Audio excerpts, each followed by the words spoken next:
მოგესალმებით. მიდის ქვეყანაში პროცესები, რაღაცა რამოდენიმე დღეში პარლამენტი შეიკრიბება, დამტკიცდება მინისტრთა კაბინეტი, დღეს ბიძინა ივანიშვილი ოფიციალურად წარდგენილი არის პრემიერ-მინისტრად და ცხადია დამტკიცდება რა დაუშლის, იქ იმედი დაბრუნდა გუშინ. პოლიტიკური პროცესები ვითარდება, თანდათან ქვეყანა კალაპოტში დგება, ადამიანები სულ უფრო ეჩვევიან თავისუფალ ცხოვრებას და აღმოჩნდა რომ თავისუფლებასთან დაკავშირებით არაფერი დიდი განსაცდელი არ მოაქვს და თანდათან ჩვენ უნდა დავიწყოთ ფიქრი ამ დროებითი და მძიმე პრობლემებისაგან, ისეთ მარადიულ პრობლემებზე, რაზეც დგას, მარადიულ თემებზე უпроსწორედ, რაზეც დგას ქვეყანა და ერთ-ერთი კი არა უმთავრესი, რასაკვირველი, ეს არის ქართული კულტურა და აი ამ თემაზე სასაუბროთ, მთავარ თემებზე სასაუბროთ, მე დღეს კონსილიუმის წევრები იქნებიან პაატა ქურდაძე ისევ პარიზიდან, ჩაგორთვება მოგვიანებით, რასაკვირველია ისევ პრობლემა ეთყობა ამ პრობლემების გარეშე ჩვენ ცხოვრება არ არსებობს და პაატა მოგვიანებით შემოგვიერთდება და პოეტი დათო მაღრაძე. დათო, თანდათან ესე იგი შეიძლება ითქვას, რომ ჩვენ მიჩვეული ვიყავით, რომ აქ უნდა იყოს დებატი, ამდა უნდა იყოს ნერვების ხეთხარო, უნდა ამტკიცო, რომ იცით რა ტელეფონზე რომ მისვენენ ცუდია, ვიღაც ადამიანი გვეჯდა და არ აუშავს, ეს სახელმწიფო ჭირდება, ვიხსნიან რომ რა მოხდა თებში, კი არ არის საკუთრების უფლება ამ დემაგოგიას. მაგრამ გადადის თანდათან ეს მიდის წარსულში ბარდება და ეხლა იწყება უკვე შენება. გავიგეთ, რომ იტყვიან თქვათ ესე მამული განთავისუფლდა ეხლა თქვათ, მაგრამ ეხლა უნდა დავიწყოთ შენება და კულტურა. ერთადერთი რამ რაც ჩვენ შეგვიძლია, კი ბატონო, ჰაერი უნდა ვისურვოთ, საკვები უნდა მივიღოთ, მაგრამ ის რითაც შეგვიძლია ჩვენ დავდგეთ ერად სხვა ერთა შორის, ეს არის ქართული კულტურა. როგორ უნდა განვითარდეს, უნდა დავიწყოთ ფიქრი. სამწუხაროდ ჩვენ არ გქონდა ბოლოს უშუალოდ ბევრი დრო ამებზე, რომ ესე ვთქვათ, გვეფიქრა გადარჩენაზე ვფიქრობდით. მოგესალმებით, დიდი მადლობა მოსვევისთვის. მივესალმებით ჩვენს მაყურებელს. რა არის იცით, აი რასაც ახლა როგორც დაისვა კითხვა რა, სამომავლოდ აი კულტურული სივრცე, რა ტენდენციებით უნდა გაიჟღინთოს, რა ტენდენციები უნდა იყოს, თქვა, საზოგადოებისთვის, მათი ენთუზიაზმის წამახალისებელი, სასიკეთოდ წამახალისებელი. მე ვფიქრობ, რასაც ვამბობდით ხოლმე, ჩვენ, რომ ივანე საბანიძის სვლაი, მამულისა ჩვეულებისა სვლაი, კულტურა ეს არის. ჩვეულებისაებრ, ეს სიტყვა იტევს იმას, რომ აი კულტურული სივრცე ბრუნდება რა საქართველოში. მე არ გულისხმობ ახლა კერძოდ რომელიმე ერთ კონკრეტულ ინსტიტუციას ზოგადად, ჩვენი სააზროვნო სივრცე, ჩვენი მენტალური სივრცე, რაც არის ესე და ჩვენ ამ წიაღში ვცხოვრობთ, ჩვენ ამ წიაღში ვსუნთქავთ, ჩვენ ამ წიაღში ვაზროვნებთ, ჩვენ ამ წიაღში ვფიქრობთ, ამ წიაღში ვწერთ, აი ეს სააზროვნო სივრცე არის ჩვენი კულტურა. ზოგადად, გლობალურად, მასშტაბში რომ შევხედოთ, მე ვცდილობ, რომ ერთი რომელიმე, ვთქვათ, გნებავთ სახელმწიფო ინსტიტუციაზე არ ჩამოვიყვანო ეს პრობლემაც და ეს ეხლა ჩვენ არ ვსაუბრობთ კულტურის სამინისტროზე, ხო, კულტურის სამინისტროს ხო, ამაზე არ ვსაუბრობ. მოვიცავ, თუმცა ჩვენ ბევრ ამაზე უნდა ვისაუბროთ და დავიწყოთ საუბარი. ნებავთ ამაზეც ვისაუბროთ. გასაკვირველია. მე მინდა პაატა გუშინ დაწერა ძალიან პაატა ქურდაძე, რომელიც ახლა ჩაგორთვება და უკვე ჩართულია. დაწერა ძალიან საინტერესო წერტილი ქართული გაკვეთილები და ამ წერილში დაახლოებით სიტყვით შეიძლება ვთქვა, ესეთ რამეს ამბობს, რომ კი ძალიან მნიშვნელოვანია, რაც მოიპოვეთ ჩვენ 1 ოქტომბერს, მაგრამ პოლიტიკური გამარჯვებები არ არის. ჩვენ გვინდა კულტურული გამარჯვება, უკულტურობაზე გამარჯვება გვჭირდება, რომ ეს კულტურა იყოსო ყველა ადამიანი, ჩვენ კულტურაში უნდა შევიდეთ და კულტურით უნდა ვიცხოვროთ. უკვე ეს აღარ ყოფნის მარტო რომ ეს კულტურის სამინისტროს რა გეგმები ექნება. ერთი წუთი არ ვაკრინებ კულტურის სამინისტროს როლს. მოგესალმებით პაატა, რის ხმა გინდოდა მაინც შეგუში და როგორ ჩავმართ პარიზიდან, აღარ გვისაუბრია ჩვენ ამ ახალი რეალობაში და როგორ ჩავმართ პარიზიდან, როგორ ჩანს შენი სამშობლო პარიზიდან და უკვე რა გამოწვევების წინაშე ვდგავართ. რა ჩემი სამშობლო ჩანს ისე როგორც შედარებით მშვიდად, შედარებით წყნარად, ჩემი აზრით, იმიტომ რომ რატოღაც მეჩვენება რომ თვითონ აი ეს პროტაგონისტი მხარეები რაღაც უფრო დაწყნარებულები არიან. ამის პირველი ნიშანი თავად პრეზიდენტი სააკაშვილია, რომელიც ესეთი წყნარი მე ჩემს სიცოცხლეში არ მინახია. ვიცი რა დაემართა, ეტყობა რომ კარგია ეს რაც მოხდა ყველასთვის, იმიტომ რომ ფიქრის საშუალება მისცა. ნუ რაც შეეხება არ ვიცი ხო სხვანაირად როგორ გითხრათ, ალბათ ახლა უფრო მე ვჩან ვარ ვიდრე თქვენ, აგერ ეიფელის კოშკის ფონზე და შეიძლება ეს არც ისე კარგი ფონია იმისთვის რომ რაღაც ჩემ კრიტიკულ წერილზე ვისაუბროთ, იმიტომ რომ ხშირად ალბათ ვიღაცები იფიქრებენ რომ ასე ადვილია ეიფელის კოშკის წინ ჯდომა და ქართული კულტურის კრიტიკა. მე აქტუალურ კრიტიკაზე მაქვს ლაპარაკი დღევანდელზე, რომელიც დღეს არის საქართველოში და რომელსაც მე ვფიქრობ რომ ბევრი პრობლემები აქვს. და რა არის პატა როგორ ვფიქრობ, ხა ის მთავარი გამოწვევები, რასაც ჩვენ ერთად უნდა ვიფიქროთ და რასაც უნდა გადავვრთოთ მთელი ყურადღება. გამოწვევები მხედველობაში გაქვთ ზოგადად ქვეყნის თუ არა, მე ვგულისხმობ აი კულტურის სტრატეგიაში და კულტურასთან მიმართებაში. მე მართალი გითხრათ ძირითადად გამოწვევებსა და კულტურასთან დაკავშირებით. ნუ მას შეგვიძლია ჩავთვალოთ რომ ემთხვევა ჩვენი შეხედულებები, იმიტომ რომ მე მაინც ჰუმანიზმის კაცი ვარ და ამდენად ჩემთვის ბევრად უფრო ძალიან დიდ მნიშვნელობას ვანიჭებ ესეთ თემებს, რასაც ქვია კულტურა, ხო? მე რაღაც ვთვლი რომ შეუძლებელია ქვეყანაში აშენდეს ნორმალური საზოგადოება, აშენდეს დემოკრატია გარკვეული კულტურის გარეშე. ნუ კულტურა რა თქმა უნდა გაგვაჩნია ჩვენ ქართველებს, გვაქვს საკმაოდ დიდი კულტურა, მაგრამ მაგ არის ერთი მომენტი რომ მე ყოველთვის ვთვლიდი რომ ჩემს კულტურას მე თვითონ ვქმნი, ის რაც მე ჩემმა წინაპრებმა მომწეს, ეს მათი გაკეთებულია, მათი შექმნილია, ჩემი ვალია ის დავიცვა, მაგრამ ასევე ჩემი ძალიან დიდი ვალია მას რაღაც შევმატო და დავამატო, თუ არა და ის გაქრება. მე მკვდარი კულტურა რაღაცა, როგორც კი მე რაღაცას არ შევქმნი ახალს კულტურულს, შოთა რუსთაველი იმ დღეს მოკვდება, ასევე ყველაფერი დანარჩენი, რაც ჩვენ გაგვაჩნია. ამიტომ გონია რომ ეს ძალიან მნიშვნელოვანია, ასევე ზოგადად ეს ონტოლოგიურად რო ავიღო თვითონ კულტურა რაც არის, ხომ? ახლა რა ვიცი, რამდენიმე დღეში რეკლამასავით თუ არ გამომივა, ალბათ ხელ შოკოლადში გამოქვეყნდება უფრო ვრცელი ჩემი ესე ტექსტი, რომელსაც დეჰუმანიზაცია ქვია, სადაც სწორედ ამ თემას ვეხები, მას წინ წამზღვარებული აქვს ერაზმის ფრაზა, სადაც ის ამბობს, რომ ეს მე-14 საუკუნეში რომ ადამიანებად არ ვიბადებით, ადამიანები ვხდებით და ადამიანად ხდება კულტურულ გარემოში და არა ბუნებრივ გარემოში. კულტურა ქმნის ადამიანს ადამიანად. მე ეს ყველაფერი ამ წერილისკენ, რომელიც თქვენ ბრძანეთ ვასილ, რომელიც გუშინ გამოქვეყნდა ლიბერაციონში, ლიბერალში, ამისკენ მიბიძგა აი ამ რამდენიმე თვემ, რასაც მე ვუყურე, ასე ჩვენ ყველგან მოწმეებით ჩვენ გავხდეთ ამ წინასაარჩევნო პერიოდში. მე არ ვიცი, რაღაცები ძალიან ხშირად გამიგია, რომ რაღაც ყველანი ძალიან გმაყოფილები. ალო? არ გესმის პატა? შეწყდა გესმის? ეთყობა აღდგება კავშირი, ესე პრობლემაა. მე მინდოდა ვკითხო და პატაც რო დაბრუნდება, უნდა შევეკითხო. ახლა ჩვენ ზოგადი რო არ გამოგვივიდეს, ცხადია კულტურა გვინდა, მაგრამ აი საფრანგეთშიც კი ცხადია რომ უზარმაზარი შესაძლებლობები აქვს, უზარმაზარი მეცანატობაა. ახლა შეთან დიდი გამოსვლები ამ სფეროში. სახელმწიფო რამდენად და რა ფორმით უნდა მონაწილეობდეს კულტურის შენარჩუნებაში? თუ საერთოდ უნდა მონაწილეობდეს და ესე უნდა იყოს.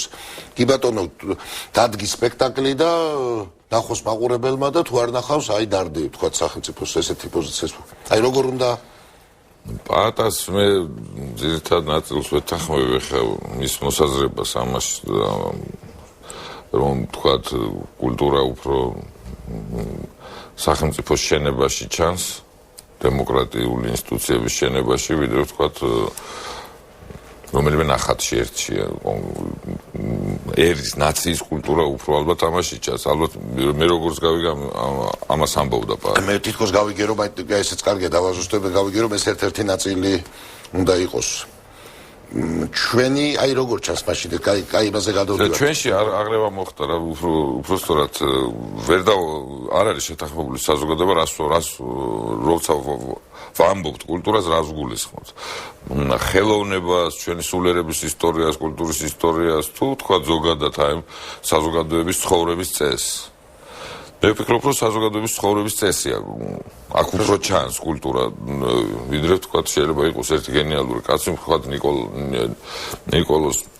ნიკოლა ფიროსმანაშვილი ხატავდეს ღვთაებრივი ტალანტის წყალობით შედევრალურ ტილოებს ქმნიდეს და მის გარშემო არ იყოს სამწუხაროდ შეიძლება სამწუხაროდ ესეც და შეგახსენებ აი შენი თქვა როგორ არის დაკავშირებული ახლა მამაშენის ამას მიუძღვნა დავით გურამიშვილი რომელიც ქმნის აბსოლუტურ კონგენიალურ ქმნილებას რომელიცაც გავადრო და ჩვენ თანდათან ვეფუძნებით და საქართველოში არ იციან ამის შესახებ არაფერი არ იქნება და მირიან ბატონიშვილმა რომ ესე ვთქვათ არ გაიაროს იქ შემთხვევით მარტო გურამიშვილით თვითონ კითხულობს ის მეუღლეც კი არ ამგონია მას ქართული ახლა ისე ესწავლა რომ გაეგო გურამიშვილი და აი უცნაურობაა ხო ესეც ხო რა თქმა უნდა ნუ არის ესეთი სამწუხაროდ და საბედნიეროდ არსებობს გურამიშვილი სამწუხაროდ იმის სამკითხავი ფიზიკურად არ აღმოჩნდა მის გვერდით არავინ ეს მართლა საოცრებაა იმიტომ რომ მე მაგალითად ვფიქრობ თუ ესეთ გამონაკლისებს არ ვიგულისხმებთ რომ არ იქნება ნაწარმოები თუ აღქმელი არ არსებობს ეს არ არის აპრიორი აქსიომა მაგრამ აი ხშირ შემთხვევაში ესეა ვიღაცა გეიმედება ადამიანს რა როდესაც რეკლამა და რეკლამის შემდეგ აი გავაგრძელოთ საუბარი გზერდება კონსილიუმი, როგორც ვეუბნები, პატა ისევ ჩართულია და პატა ერთი შეკითხვა მინდა დაგისვა შენ იმედია ნუ ახლა მოგეცება საშუალება რომ ესე დავამთავრო და არ გავითიშოთ და შენ უკვე დიდი ხანია საფრანგეთში ხარ და ნუ ცხადია რომ აი ამ სფეროში ხარ. მე მინდა ძალიან კონკრეტულად შენი რჩევა და შეფაქტურა ჩვენ წარმომადგენელი ხარ. ეს საფრანგეთში ამ ხელა შესაძლებლობები აქვს არის ასეთი მეცენატობა ყველაფერი, მაგრამ თვითონ სახელმწიფო როგორ მონაწილეობს, აი უბრალოდ ასაც ქვია ამ კულტურის შენარჩუნებაში და კულტურის განვითარებაში რა დოზით მონაწილეობს და რა ფორმით. ფრანგული გამოცდილება თავისთავად ძალიან საინტერესო იქნებოდა. ეცეთ მოდე მაშინ შეიძლება ორი სიტყვით დავამთავრო წეღან რა მომენტშიც გამიწყდა იმიტომ რომ ეს თან კავშირშია აი მკითხვასთან რომელსაც თქვენ მე ახლა მისმევთ საქმე იმაშია რომ პრინციპში დამოკიდებულება აი აქაც საფრანგეთში და მე ვთვლი რომ ჩვენთან ეს აუცილებლად ესე უნდა იყოს არის ის რომ კულტურა ეს არ უნდა იყოს რაღაცა ხელოვნება რომელიც არის რაღაცა გასატანი პროდუქტი, აი ღვინო ან ჩაი საბჭოთა კავშირის დროს რო იყო რაღაც ხო? კულტურა არის პირველ რიგში იმ ხალხისთვის, ვინც ცხოვრობს იმ ქვეყანაში. ანუ ქართული კულტურა პირველ რიგში ქართველებისთვის უნდა იყოს და შემდეგ უნდა წარმოადგენდეს რაღაც შენ სახეს, რომელსაც ანახებს სხვას, რომელსაც ეს უნდა გაგიცნოს, ხო? დღემდე პრინციპში მე რაც გავიზარდე საბჭოთა კავშირშიც ესე იყო და დღემდე ესე გრძელდება, რომ ჩვენ კულტურა გვჭირდება იმისთვის, რომ ვიღაცას ვანახოთ, რომ ჩვენ ცივილიზებულები ვართ და რაღაცას წარმოვადგენთ. არა ესეა, მე ვთვლი, რომ ეს ძალიან დიდი შეცდომაა და ამის მაგალითია ის ფაქტები ზუსტად რომელზედაც მე ახლა ვლაპარაკობდი, იმიტომ რომ ესე ცალკე აღებული, თუნდაც ხელოვნება, რომელიც კულტურის ზოგადად კულტურის დიდ ნაწილს შეადგენს, ხო, იმიტომ რომ კულტურა თავისთავად არ არის მხოლოდ ხელოვნება, სახელოვნებო დარგები. ეს თუ ყოველდღიურობაში, ეს თუ შენ სისხლში და ხორცში არ შემოვიდა, ეს არ ნიშნავს იმას, რომ რაღაცა შეგვიძლია ვილაპარაკოთ ზოგად რაღაც გარკვეულ კულტურულ დონეზე და ზოგად კულტურულ ინტეგრაციაზე, ამა თუ იმ რაღაც თუნდაც ევროპულ და დასავლურ კულტურაში ან რა ვიცი, ევროპულში თუნდაც არა. აი ამის ბრალია მაგალითად მე ვთვლი, რომ ძალიან ხშირად, როდესაც ჩვენ ვაწყდებით საქართველოში თუნდაც ქსენოფობიურ თუ ომოფობიურ თუ ათასნაირ ფობიურ პრობლემებს, რომელსაც ფაქტიურად ყოველდღე ვაწყდებით, თუნდაც ხელისუფლებიდან დაწყებული, დამთავრებული ქუჩით და რითიც გნებავთ, ხო, ამის მოწმეები ყოველდღე ვხდებით საკმაოდ აგრესიული რაღაცა შეხლა შემოხლებით. მე პირადად ვთვლი, რომ აი ზუსტად ამის ბრალია ჩვენ ადამიანებს თუ არ აუხსენით, დაუშვათ რა არის ცუდი და რა არის კარგი და ეს აუხსენით, ისე კი არა, რომ აი რაღაც მაიაკოვსკის რო აქვს რაღაც ეტა ხარაშო და ეტა პლოხა, რა ადამიანს თუ არ აუხსენი, არ ანახე რა ვიცი რაღაცნაირად არ მიხვდა ეს ვინმე მაუხსნა ადამიანს საქართველოში აი მოსახლეობას რომლებიც ქვებს ისვრის რომ რა ვიცი ეს აგრესიულობა რაღაც იმენით რაენითაც მას ჭირდება ამის ახსნა ხო როდესაც ჰომოფობიაზეა თუნდაც ლაპარაკი რომ რაღაცა ჩვენ მათ დავცინეთ ფაქტიურად იმის მაგივრად რომ რაღაცა აუხსნათ რაღაც ტელევიზია იყოს ამით დაკავებული ან თვითონ ადამიანები ვინც კულტურაში მოღვაწეობენ მე ვთვლი რომ ეს არის ეს კულტურა ზუსტად როცა ლაპარაკობთ შიდა მოხმარებაზე ეს მოხმარება ცუდი სიტყვაა მაგრამ ცუდი კი არასწორი სიტყვა შეიძლება მაგრამ ეს ნამდვილად ესეა რაც შეეხება საფრანგეთს აქ ზუსტად აემაშია საქმე რომ ფრანგი პირველ რიგში ფიქრობს თავის შიდა კულტურაზე მას თვითონ ჭირდება თავის კულტურა პირველ რიგში და რამდენადაც ეს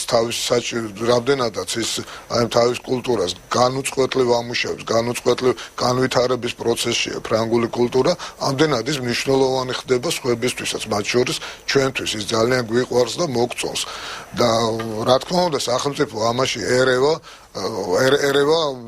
ბრჭყალებში ვამბობ, იმიტომ რომ სახელმწიფო თუ არ დაეხმარა კულტურა შეუძლებელია თავისთავად არ განვითარდება. ვიცი აქ არსებობს უამრავი დამოკიდებულება, რომ სახელმწიფო არაფერი შუაში არ არის, უნდა შევატოვოთ კულტურა თუნდაც ხელოვნება და მოდ ხელოვნებაზე ვილაპარაკოთ ახლა უფრო ხელოვანებს, ანუ თუ მწერალმა დაწერა წიგნი და თუ ის არ იყიდება და სული ამოძვრება შიმშილით, მისი ბრალია ეს მისი არჩევანია, ხო? ანუ ნუ დაწერს, ჯობია რომ არ დაწეროს. ნუ ხა ამ ფილოსოფიით თუ მიუდგებით, არაფერი არ მოხდება, საერთოდ არაფერი არ განვითარდება არსად. შეიძლება არის რაღაც ქვეყნები, სადაც ეს საბაზრო ეკონომიკა კულტურაში ასე თუ ისე მუშაობს, მაგრამ ისეთი ქვეყანა როგორც საქართველოა, საქართველოში სახელმწიფო არ დაეხმარა, ხელოვნა საქართველოში კულტურა აბსოლუტურად მოკვდება.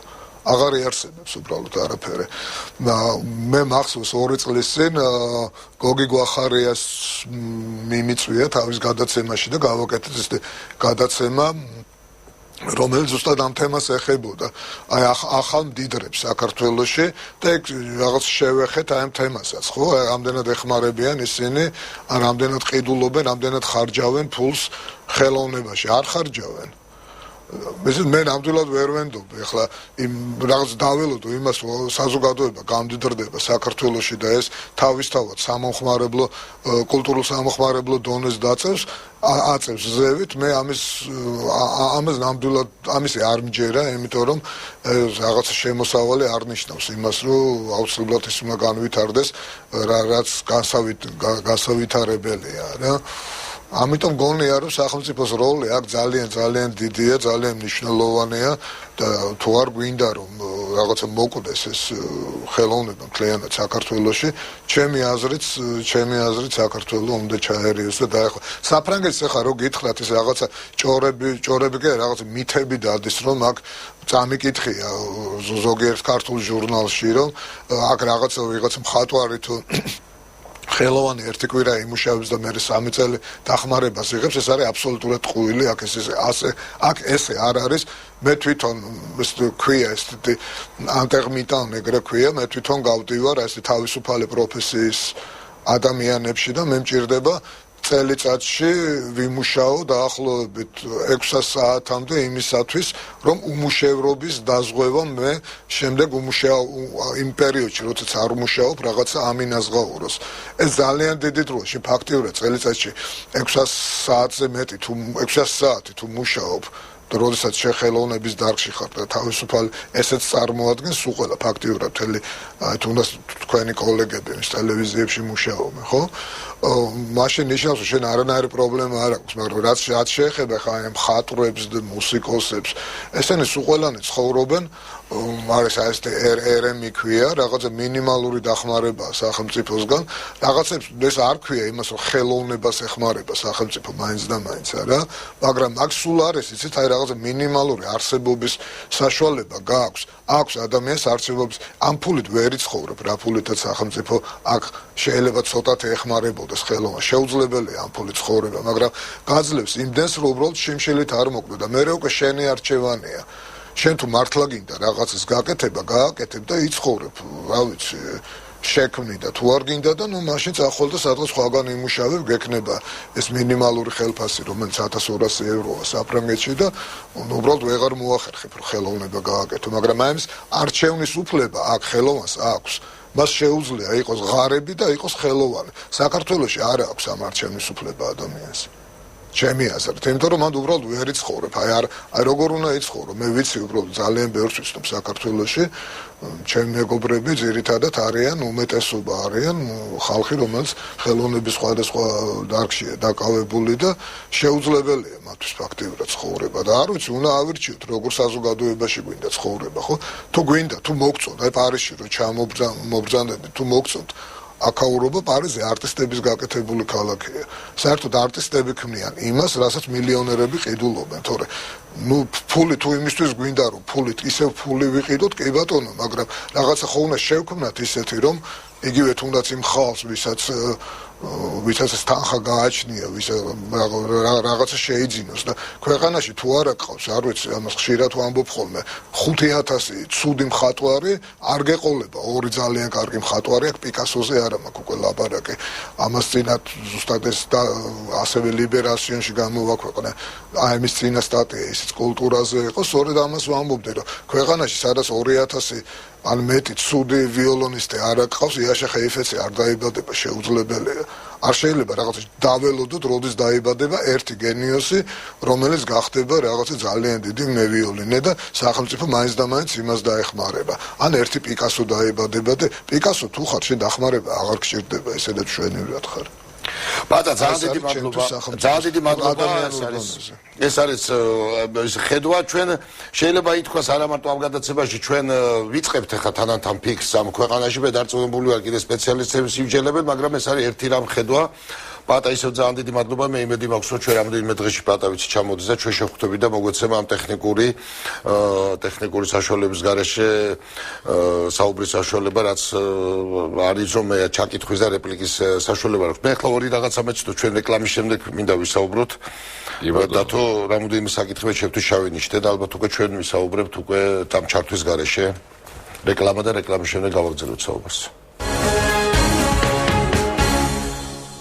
და თუ აი საუბრობდით ახლა გარკვეულწილად ჩვენ ამაზე ბევრი საუბარი იქნება შენ კიდევ უფრო მეტი იცი პატარა მე მგონი ეს საინტერესო რამ თქვა რომ ეს ფრანგებიო თავარი მიდგომა რაც არის რომ ფრანგებს ეს კულტურაო იმიტომ კი არ ჭირდებათ რომ ვიღაცამ თქვასო რომ აი რა ფრანგები რა კულტურის ხალხი ყოფილაო ალბათ ესეც რომ თვითონ სჭირდებათ ეს თავისი კულტურაო მე მაგათ ხშირად მეცნობა ჩვენ გვინახია ხოლმე ეგეთი ადამიანები რომ ესე იგი და შეიძლება არ იყოს ცუდი როგორც აი ზოგი ეგეთი ადამიანიც ახლა ბოროტე არ არის მე მინახია რომ თავი მოუკლიათ რომ ჩემთანაც რა ვეფხისტყაოსაზე უკეთესი პოემაო ერთხელ მითხეს შენ მაინც არ თქვა ვიცოდი აი ეგ არ თქვა და არ მაწყენიო და დაზუსტებით ვიცი რომ ეს ტიკოლი არ ხო და წაკითხული ესე იგი გეთახმები ვასიკო ახლა ვეფხისტყაოსანი ძალიან ბევრს ჩვენში სახმალაოდ უნდა დანტე ალიგიერთან თორე წასაკითხად და გასაგებად და შესაგრძნობად და სამომავლოდ კი არ დანტე ალიგიერია წართხო გასაკვირველია მაგრამ გაუგია რომ იყო ასეთი პოეტი დანტე ალიგიერი დაახლოებით ვეფხისტყაოსნის ავტორის თანამედროვე მარტო თანამედროვეობის გამო რა გოეთესთან რომ ზე თავმოყარეთ იგრძნოს და აგერ ვეფხისტყაოსთან ამისთვის უფრო უნდა სატრაბახოთ უნდა ერთი სიტყვით რა და სახმალაოდ გენიოსმა მარცხი ხომე ცოტა ხნის წინაც ნახეთ ხო ვეფხისტყაოსანმა იცის ეს რა თქმა უნდა როგორც კი შეეთამაშები და შეეკუნტრუჟები მე ძალიან ესეთი მკაცრი პასუხების გაცემა იცის ასე ვთქვათ ხო რა ვიცი რაც შეეხებოდა ახლა პალატასთან თქო ძალიან კარგად გავიგე მე მისი გულის ტკივილი რა აბსოლუტურად ადეკვატური გულის ტკივილი აქვს იმ რეალობიდან გამომდინარე რა რეალობაში არის ჩვენი ქვეყანა მესმის ახლა საფრანგეთს დიდი სახელმწიფო არა ამხელა ისტორია აქვს ესეთი მასშტაბის ისტორია აქვს მე არ ვაკნინებ რა თქმა უნდა ჩვენ სამშობლოა და ისევ არ მონაწილეობს კარგი ქვეყნების პოდიუმში არ გადის იმიტომ რომ ну ესეა რა სამშობლო არ მონაწილეობს აი ესე იმიტომ რომ ცრემლი ურევია ამ სამშობლოში და ამ პოდიუმში ვერ ჩაატარებს სამშობლო და სახალხო ქვეყანაში ხო ამაში პირდაპირ აკაკის სიბრძნება მაგრამ შეიძლება კომპლექსი ქონდეს ახლა აქ ადამიანს რომ არ არის იმდენად ცნობილი იცის არ არის ქართული სულიერების ისტორია ისე დაფასებული თქვათ როგორც ნორმალურ შემთხვევაში ბედუკომართობის გამო რომ არა უფრო მეტად ცნობილი და პოპულარული იქნებოდა რა თქმა უნდა ვაჯაბშაველა, გალაქტიონ ტაბიძე, გურამიშვილიც, რუსთველიც, რა ვიცი, ბევრი ადამიანი აკაკი წერეთელი იქნება მაგრამ ეს ესეა. ეხლა ეს არ არის აღსაყრთოვანებელი საქმე რომ ვერ არის იმდენად პოპულარული ეს ყველაფერი როგორც მაგრამ ხო არის. მაგრამ არის რა თქმა უნდა. ჩვენ ხო შეგვიძლია რომ ის მივიღოთ ის სულიერი სარგებელი. ეხლა ჩვენ ესეთი ვითარება გვაქვს რომ ჩვენმა წინაპრებმა მართალია ღვთაებრივ სამყაროში გაგვიკვლიეს ეს გზა და გაგვიკვალეს. მაგრამ ეხლა საერთაშორისო ასპარეზზე ისეთი ისტორია არ გვხვდება შენი ქვეყნისა როგორც გვხვდება ფრანგს რა თქმა უნდა. რა თქმა უნდა ხა ჰიუგოზე პოპულარული მწერალი საქართველოს არ აკავს ხო? მარც ბალზაკზე და ეს ნუ გასაგებია რა ეს ყველაფერი. მაგრამ დღეს მე მეტი პასუხისმგებლობა კი არა უფრო მოცემულობა ესეთი რომ ჩვენ თუ ვივარგეთ ჩვენ შეიძლება ჩვენი წინაპრების გენეალობაშიც დაგვერწმუნონ. ოღონდ მე არ მომობ რაღაცა თავმომწონეობით ამბავს, რაც მართლა ჭეშმარიტად ისეთი აი უდაოღირებულება, იმაში ადვილი ადამიანი დაარწმუნა თუ დღეს შენ დემოკრატიას აშენებ მართლა და თუ რაღაც ცივილურ სამყაროს წარმოადგენ და კულტურულ წიაღს წარმოადგენ. ნუ რასაკვირველი ეს საშრომია და საკეთებელია. მე უპირველეს ყოვლისა ამ გზაზე ერთი რამ მენიშნა, აი რასაც ახლა პატა ამბობდა რომ ამ ხალხს ყურადღება სჭირდება, ყველა მხრიდან სჭირდება ყურადღება. ვეთანხმები ამაში.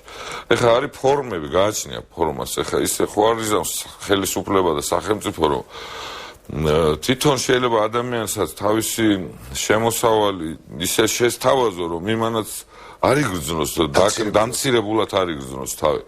ამ ეს პატა მე მგონი საინტერესოა და აი თვითონ ნაცეს ახალი რეალობა მოვიდა საინტერესო გზა არის. აი თქვათ რომ არა იმიტომ რომ შენ ახლა ორჯერ ხემი გაუსვი ახლა ვიოლინოს მილიონერი გახდე მაგრამ უნდა არსებობა იყოს ხელოვნებისთვის უნდა გუზგუზებდეს სულ უნდა ნაკვეთშხალო ხო მაგრამ ახლა ჩვენც გამოვიდეთ რა ცოტა იმ წიაღიდან რომ ახლა ყველა ქართველი პოეტია და ყველა პოეტი ორჯერ პოეტი და ყველა ორჯერ პოეტი შვიდჯერ პოეტი ამ სისულელებიდან უნდა გავთავისუფლდეთ არ არის ბევრი კარგი პოეტი არსად მართალია ერთ რამეში რომ თუ ბევრი არ არის საშუალო ისე კარგები ის ერთეულებიც იშვიათად შედგებიან ხოლმე. მაგრამ, ნუ ეხლა ზვარი და ხნული არ არის სახელოვნებო სამყარო, რომ შევესწიოთ ყველა ერთად და ხო. არის სპეციფიური სამყაროა. უბრალოდ არის მექანიზმები არსებობს, აი როდესაც უნდა დადგეს ეს საკითხი, ჩემი აზრით, საკანონმდებლო სივრცეშია ცვლილება განსახორციელებელი, რომ ქველმოქმედება იყოს სახალისებული. ამ საქმეში ქველმოქმედება სახელოვნებო სამყაროში უნდა იყოს სახალისებული. აი კანონმდებლობაში მე ზუსტად არ ვარ მზად ზუსტად ნორმები ვთქვა. არა ჩვენ ახლა ვისაუბროთ ამაზე, უნდა იყოს სურვილი. მაგრამ ამაზე მუშაობა საჭიროა, იმიტომ რომ არსებობს ეს გამოცდილება უცხოეთშიც და არის თქვათ ის კერძო სექტორსა და სახელმწიფო სექტორს შორის პარტნიორობა ეს რაც არის public private partnership აი ეს არსებობს. ამის გაკეთება შეიძლება, ამ მუშაობა შეიძლება, სადაც უკვე ყველა თავმოყარედ გრძნობს, არავინ დამცირებული არ არის, არავინ შეურაცხყოფილი არ არის, მაგრამ ერთმანეთს ხელს უწყობს. ხელოვანი თავის სულიერ სარჩოს აწვდის საზოგადოებას და ზოგადად აი ეს ბიზნესი, რომელიც არის ხელშეწყობილი თავისი კანონმდებლობით, ამ დროს სადღაც წახალისებული არის იმ ქველმოქმედების გამო, რომელიც მან გაიღო ან კულტურულ მემკვიდრეობაში, ან თანამედროვე ხელოვნების განვითარებაში შეტანილი მისი წვლილისათვის. ეს არის ძალიან მნიშვნელოვანი. მე ესე გავიგე პატასიტო, რაღაც მაგალითად მსახიობებს ერთი სფეროზე ვსაუბრობთ, რომელიც უნდა იქნას რაღაცა და ადამიანს კონდეს მსახიობს ახალგაზრდას, რომელსაც უნდა რომ უცნებობს ჰამლეტი ითამაშოს, მაგრამ რიჩარდი ითამაშოს, მაგრამ და უცებ გახდეს ცნობილი და ცხადია გადაჭრას თავისი პრობლემა მე ის მაგრამ უნდა იყოს აი ამის კერა უნდა იყოს ესეთი მსახიობები იყვნენ ბევრნი არ იყვნენ ცოტა რომ სულმუდმივად იყოს რომ ეს სამსახიობო ხელოვნება არ დაიკარგოს შეთო იოლად და რაღაც ფორმები უნდა მოიძებნოს ამაში ხეს მეცენატობით იქნება კონკურსებით იქნება რაღაცით იქნება არა თვითონ სასწავლებლებიც ახლა უნდა ღირსეულად ფუნქციონირებდნენ სახელოვნებო სასწავლებლები, რომ იქ აღიზარდოს, ხო? ადამიანი, რომელიც შევადა უნდა არტისტულ ხელოვნებას დაეუფლოს, მას უნდა მიეცეს საშუალება, რომ კარგ პედაგოგებთან იმუშაოს, ასევე ამ ინსტიტუტებს უნდა მიეცეთ საშუალება, რომ მასტერკლასზე მოიწვიონ უცხოელი არაჩვეულებრივი ექსპერტები, როგორც ქართველები, ისე მათთან თანამშრომლობად. მოკლედ, ევროკავშირმა დაძრა აქ საქმე. ევროკავშირმა დაძრა დაფინანსება საქართველოს მიმართ. არის ის აღმოსავლეთ რეგიონის პარტნიორობის პროგრამა, რომელიც ევროკავშირის ინიციატივით არის. ეხლა უნდა სწორად შერჩევა იმ ფორმებს, როგორ უნდა ითანამშრომლო. ეს არ ეხება მარტო კულტურულ მემკვიდრეობას. მე აქ არსებობს რეკლამა და რეკლამის შემდეგ გავაგრძელოთ საუბარი.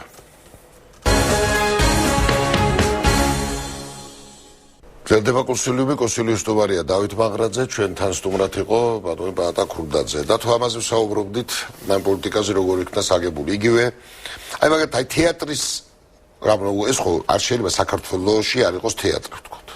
ხო იგივე, ჩვენ ხო კულტურის ფაქტორი. როგორ მე მგონი ერთი რამ, რომ ძირითადად იყო, რასაც ჩვენ უყურებდით, თუ ჩვენ ფასადისგან მართლა პირობით არ ხას პატას ნუ მივაწერთ სულ თუ წარს დაუკარგოთ, მაგრამ თუ მოვტრიალდებით იმისკენ და ჩვენ იმის თუ გავაკეთებთ, რომ ჩვენ ვნახოთ ეს თეატრი, ჩვენ ვნახოთ ნახატი, როგორც ფიროსმანი ხატავდა დუქნებში, ხო? და უბრალოდ მედუქნები უყურებდნენ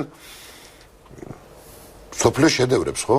დუქნების ხატმწერი იყო ფიროსმანი. დუქნების ხატმწერი იყო და წარმოიდგინე, დუქანში ხალხი შედიოდა და ეს იყო კულტურასთან ზიარება და უყურებდა და შეიძლება ის განწყობებსაც ქმნიდა გარკვეულწილად. რა თქმა უნდა, ერთი ის ძალიან კულტურული წიაღი იყო მაშინ თბილისის საზოგადოება, მაგრამ მან არის ძალიან მნიშვნელოვანი რამ. ჩვენში საერთოდ ხშირად არის ხოლმე საკუთარი მკითხველისთვის კი არ იწყებენ. განზრახვა ის კი არ არის, რომ საკუთარი თვისტომისთვის წერან, ხატავან, ხო აქ განცდა, რომ პერიფერიული სინდრომი არსებობს, რომ იქ თქვათ პარიზში როგორ წერენ, ან ლონდონში როგორ წერენ და მოდი ახლა მე ისე დავწერ. და ვინც ცდილობს რომ ბაძვით თვითონ წეროს რა რაღაცნაირ ბაძვით, არა უпростоრად იქაური ესე იგი საერთაშორისო მკითხველისთვის იწყებს წერას. ეს ყოველთვის თითქმის ყოველთვის კრახით თავდება. ნუ კრახი რა კრახს გულისხმობა, არც საკუთარი წაგიკითხავსა და არც უცხოელი. შენთვის შენი მეზობლისთვის რო იწყებ წერას, ის შეიძლება გახდეს საერთაშორისო ყურადღების საგანი. თორე განზრახვაში რო საერთაშორისო მკითხველისთვის იწყებს წერას, იმას მეზობელიც არის, აი გითხავს, ესეთი პარადოქსული კანონზომიერებები არსებობს. გასაკურველია და არის კიდე ერთი რომ როდესაც აი კულტურაში შესვლა თუ არ არის ახლა ამ წუთში ვერ პოულობს ორ სიტყვას იმით რო იყო კულტურით გაჟეთვა თუ აი მაგალითად ესეთი რამ როგორ გადადის კულტურა ხო არ არის მარტო რომ ვის წიგნი ვის წავიკითხე ვის სიამოვნე თქვი და რა კაი წერალია და აი მაგალითად შეწყშიათ მოყავს ხო მაგალითად ალუდა კეთელაური და ზვიადაური ხო მაგალითად და ეს არის რომ თუ წავიკითხეთ მარტო რა კარგია რა და სხვადასხვა გასხვებულაზე რომ ხო გასხვებულიაზე ალუდას რო ხო და ეგეთი უნდა ახლა თორე შენ რო ახლა და მე რაღაც ყარათოდ გახარ და ცოტა რო რაღაცა იჩაგრება ხა თათო ახლა ქვეყნის ფულს გაძლევენ და გეუბნებიან რომ ესე თქვიო და კიდე წიხლი მიაზილებდა ახლა რა მითქრა ეს თითქოს იყო ჩვენს კულტურაში, მაგრამ რამდენად იყო და ჩვენ ვთქვით, ჩვენის ხალხი ვართ, რომ ალუდა კეთელაური და დავწერა. ვართ კი ის ხალხი, როგორც კი რაღაცა ითქვა დღეს ვიღაცა საზოგადოებაში, იმ წუთში, როგორც იმსა თემა თქვა, ქისტების აგენტად რო გამოაცხადა იმ წუთში ალუდა კეთელაური, დღევანდელი სიტყვები და ზვიადაური ხევსურების აგენტად, რომელმაც თქვა ღირსეულად მოვიქცეთო. აი ჩვენი საზოგადოება კიდე ცოტა ხნის წინ ჩვენ მარტო წარსულზე არ ვილაპარაკოთ, არ დავსგავსოთ იმათ წინაც, სულფრთხილად უნდა ვიყოთ ადამიანმა რო თქვა გასხვავებული აზრი, იქნება ეგრე არ ვიყოთ, იქნება არ ცხოვრობ სწორადო. ალუდა კეთელაური რო უთხრა. და მოიკვეთა და ჩვენ ამას იმიტომ ვკითხულობთ, კი არ ხალხმა მე მგონი ზოგჯერ ისწავლა იქნება, რომ უნდა მოიკვეთოს სასწრაფოდ ეს, როცა გასხვავებულა სიტყვის. ხო, რა თქმა უნდა, ხა და თან თუ თან ისეთ რთულ გზას გთავაზობს თემს და ისეთ კონსტიტუციას გთავაზობს, როგორც ალუდა კეთელაურის თავაზობდა თავის თემს. იმ გზაზე ძალიან რთულია სიარული. ეს ხალხი მარტივად ვინც მიეჩვია სიარულს, რა ესე იოლად იცის. ხელი მოაჭერენ, მტერი მოკალე. ხელი მოაჭერენ, მტერი მოკალე, მეტი ეს მევალება და ვცხონდები ამით, რა. ის გეუნევა, ხა იქ ეუნევა, რომ ჩვენ ვიწვით კაცნი ჩვენა ვართ, მარტო ჩვენ გვზრდიან დედანი. ამას ხა ის უკვე ამის თქვით წარა მარაო, თქვით თუ გეთეციან. ეს რთულ გზას თავაზობს, ვაშკაც სურს, ესეთ ჭეშმარიტების გზას თავაზობს. სასიარულოდ და ახლა მოულოდნელად ცოტა მიჩვეულს უკვე რაც იცის იმაზე ურჩევნია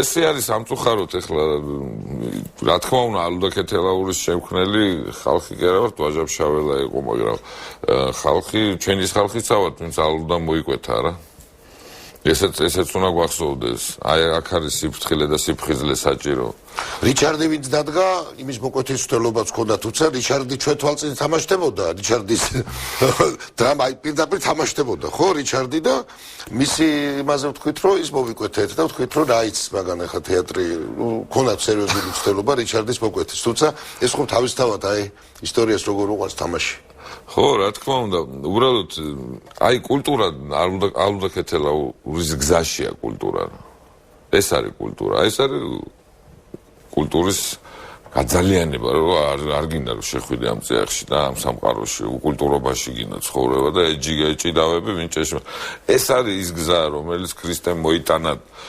ცივილიზაციის საპირწონეთაც კი ჩემი აზრით დადო კულტურა ქრისტემ თუ ქრისტე მოვიდა როგორც კულტურა და რომი დახვდა როგორც ცივილიზაცია და მოხდა ჯვარცმა ცივილიზაციისა კულტურა აცვა ჯვარს ცივილიზაცია მაგრამ მე დგება აღდგომა აი ეს თვისება აქვს კულტურას ჯვარცმა მე როცა ამას ვფიქრობ ალბათ იქნება კულტურის სტრატეგიაში ისიც რომ ჩვენ აი მნიშვნელოვანია ჩვენ უნდა დავბრუნდეთ კულტურაში აი თუ შეიძლება ესე თქვას როგორც ბრუნდებოდი, იმიტომ რომ მაგალითად ესეთი რამ რომ თუნდაც ახლა ტელევიზიებში ხა თქვა მომიწია ესე ტელევიზიაში ვარ, მაგრამ ძალიან აქტუალური იყო და ომში ვიყავით ფაქტობრივად, მაგრამ აი ყოველდღიურად ეს პოლიტიკური საუბრები განა უფრო საინტერესოა ვიდრე ვთქვათ ნამდვილ კულტურაზე საუბარი. მე არ გულისხმობ ახლა გაყინულ საუბრებს, როცა რომ ვერ გაიგებ ხო თვითონ რო არის რას ლაპარაკობს ახლა ზოგჯერ. მაგრამ აი დაღდ საუბრებს რა ხდება ამ ლიტერატურაში ახლა ეს ხო რეალობაა თუ ჩვენ ესე ვთქვით რომ იცი რა ეს ალუდა ქეთელაური ხო წიგნია და გვერდზე გადავდეთ მე მგონი ამას გადაფერთხვა უნდა ყველაფერი ჩვენ გვინდა მუზეუმებში შესვლა დიკალას სურათების ნახვა გინდა აუცილებლად ეს ცოცხალი სამყაროები უნდა იყოს სამომავლოდ და დისკუსია საერთოდ უნდა იყოს საჯარო უნდა გაიხსნას აი ბოლომდე უნდა გასაჯაროვდეს დისკუსია არ არსებობს კულუარულ ელიტარული დისკუსიები არ უნდა იყოს აი თუ თქვა საინტერესო ამბობ რაიმეს რატომ მალავ ამას არ ჯობია რომ თან მithumetes თუ შინაარსიანია შენი საუბარი ნაფიქრი გაქვს განცდილი გაქვს და გინდა მიაწოდო საზოგადოებას ბუნებრივია უნდა გინდოდეს კიდეც ხო რაღაცას რომ მიაგნებს ადამიანი შეიძლება არ იყოს ის დიდი მიგნება მაგრამ მეგობარს უზიარებს მე უკვე რამდენიმე მეგობარს თუ მეგობრებმაც მოუწონეს მე ცდილობს უფრო ფართო საზოგადოებას მიაწოდოს იმიტომ რომ ხო არ არის ხა ადამიანი მოწოდებული ეგოისტი აპრიორში იმით რომ რაღაც მიგნება ადგილზე დამალოს გაუნა გავხსნათ ეს აი საჯარო დისკუსიები მუზეუმებთან, ბიბლიოთეკებთან, თეატრებთან დაკავშირებით, რა თქმა უნდა, პირველ ყოვლისა კულტურულ მემკვიდრეობასთან. იმიტომ რომ ეს მართლა ის არის ჯერ ერთი ყველა ქალაქელმა ადამიანმა უნდა იცოდეს თავის ქალაქში მონაწილე უნდა იყოს იმ მშენებლობის თუ ნგრევის თუ დემონტაჟის თუ რესტავრაციის. თავის ქალაქის ცხოვრებაში ვამონაწილეოთ უნდა ადამიანი. მოქალაქე უნდა მონაწილეობდეს. რა თქმა უნდა პირველი სიტყვა ეკუთვნის პროფესიონალებს რომელსაც აქვს უმაღლესი კვალიფიკაცია მაგრამ აი მათი ნაზრები უკვე საჯარო განხილვის საგანი უნდა გახდეს რომ იცხოვროს ჩვენ თანაცხოვრების კულტურა გვაქვს და თანაცხოვრების კულტურა მინიმუმ დებატები და დისკუსია მაინც უნდა იყოს ახლა მაინც ჩემი ან შენი სიტყვა გავიდეს ბოლომდე მაგრამ უნდა გძნობდე რომ მოქალაქე ვარ უნდა მაინტერესებდეს ეს თემა უნდა როგორი ხიდი იქნება როგორი ტაძარი იქნება რა შენობა უნდა მაინტერესებს ჩემი ქალაქია აი ვასკო სხვადასხვის როდესაც იკომოსის ზედამხედველობით მეთვალყურეობით კვლევით ჩატარდა ბეთლემის რეაბილიტაცია იყო კარგი მაგალითი სხვადასხვის მაგრამ მე ესე აღარ გაგრძელდა მე უკვე ერთი კაცის გათხოვნულია სიგნალი. აი არა გასაჯაროება, როცა დახუთულია, როცა საბჭოები აღარ არსებობს, აი კვალიფიციური ხალხის საბჭოები უნდა აღდგეს აუცილებლად. რომ თქვათ რომ უნდეს ხელისუფალს რომ თქვათ სამომავლოდ მოუნდეს რომ სიღნაღი ხა უნდა იყოს მწვანე ქალაქი. თქვა რა ესეთი რომ ოდომებოდა და მეორე დღეს მწვანე. იქნებოდა მწვანე. ჰიმნის დაეწერებოდა ჩვენ ვარ მწვანეები რაღაცას ესე იგი წუთში. ან რაღაცა ვარდისფერი, იქნებოდა ვარდისფერი. რა ვიცი რა ასეთი ერთი ადამიანის თხუპნია კაცის ნებაზე რა თქმა უნდა არ უნდა იყოს კანონმდებლობა მიშვეული და რა თქმა უნდა აი ეს საზოგადოება უნდა დაიკავოს ეს სივრცე. უმთავრესი არის სამოქალაქო საზოგადოება, არა მხოლოდ ისეთ რა სხვა შორის როცა NGO-ებზე არის ძირითადი აქცენტი. რა თქმა უნდა უზარმაზარი ფასი აქვს ამას, მაგრამ ინდივიდი არ დაკარგოთ. შეიძლება იყოს ადამიანი და არც ერთ NGO-ში არ მინდა შემოსვლა და მოდი ვიკამათოთ რა მთელი თქვენი NGO და მე მარტო ვთქვა.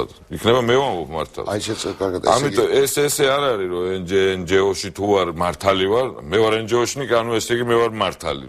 ესე არ არის.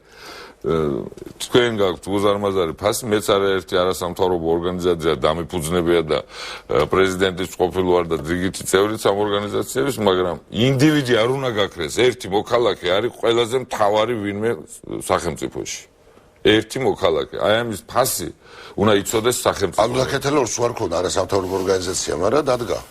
და სხვათა შორის აი დებატები რაზე აი ამას ჩვენ შეიძლება ვიღაცას ვეჩვენ დარეულოც არა ჩვენ უნდა დავბრუნდეთ რაღაც თავარ ღირებულებებზე თუ თავარ ღირებულებებზე უნდა რა თქმა უნდა აი მარადიული ღირებულებები რაც არსებობს რომელიც მოდას არ ექვემდებარება მოდა მოვა ჩაივლის პიერ კარდენი პოდიუმის ბილიქს ჩაივლის მაგრამ ამთავრებ და აი ახალი ადამიანზე ვსაუბრობ ეხლა მომივიდა აზრად ახალი ეს ახალი ადამიანი ძალიან რო ქმნიდნენ იმაში შექმნილია უკვე ვაჟებშევლებს შექმნა მუსა არის მართლა ის ახალი ადამიანი ხო და უნდა მოხვიდე მაგალითად აი საინტერესო ექსპერტებს რომ მოусვინო თუ თან წაიკითხავენ და თქვა ის შენ რატო არის ესეთი მუსა და ზვიადაური მუსა იქცევა ყველაფერს სწორად ამბობს ესე აბსოლუტურად მოუწოდებს თანამშრომლობისკენ ყველაფერი რაღაცას არ ამბობს სწორად აი რაღაცას არ ამბობს სწორად და პოლიტიკურად დამარცხდა მუსა როგორც თქვენ გულ იძრო ხანჯალი დამუსას გულში უმარჯვა ვადამდეო ესე იგი და ძაღლივით ანუ